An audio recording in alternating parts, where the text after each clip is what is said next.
paysage marqué par le feu créateur, celui du mythique dragon sublimant la matière. Métamorphose d'un végétal, le zampone de coco, dont le drapé naturel prend des allures de soierie dorée sous les mains expertes de Danshan, qui a vécu 23 ans dans l'île. Ce sont des feuilles métalliques, feuilles bronze, alu, tout ça, et collées dessus. Et après, c'est protégé avec plusieurs couches de lac mélangées avec des différents pigments pour avoir les différents tons, différentes couleurs. Technique ancestrale chinoise répondant en écho au feu millénaire du piton de la fournaise. L'œil, le maillet et le ciseau de Michael Boyer sculptent des histoires plurielles.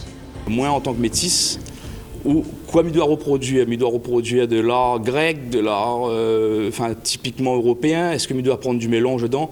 Donc aujourd'hui, je me pose même pas la question et m'y fait.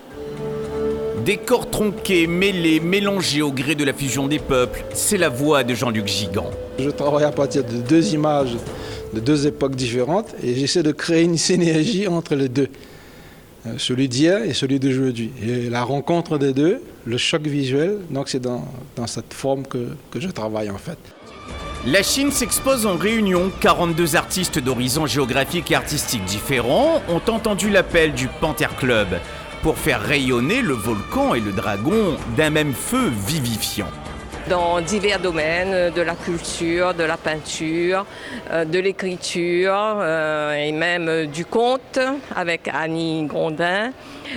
Donc nous avons réalisé même un film vidéo sur l'histoire de Chuyen, un poète chinois de l'Antiquité.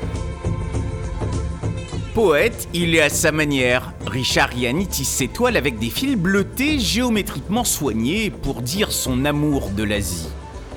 La Chine, elle marque beaucoup mon histoire. Par rapport à la Réunion, il y a beaucoup de Chinois. Et m'a grandi avec la boutique chinoise. Et m'a grandi avec les contes chinois. Donc il était naturel que je représente un tableau sur l'Asie. Et d'ailleurs, c'est un tableau où il retrace l'Asie et surtout les Tamouls aussi. Et que je n'oublie pas. Charlie Lesquelin, l'un des pionniers des artistes réunionnais à avoir puisé à la source du Céleste Empire, ambassadeur artistique qui a fait éclore de nombreux talents.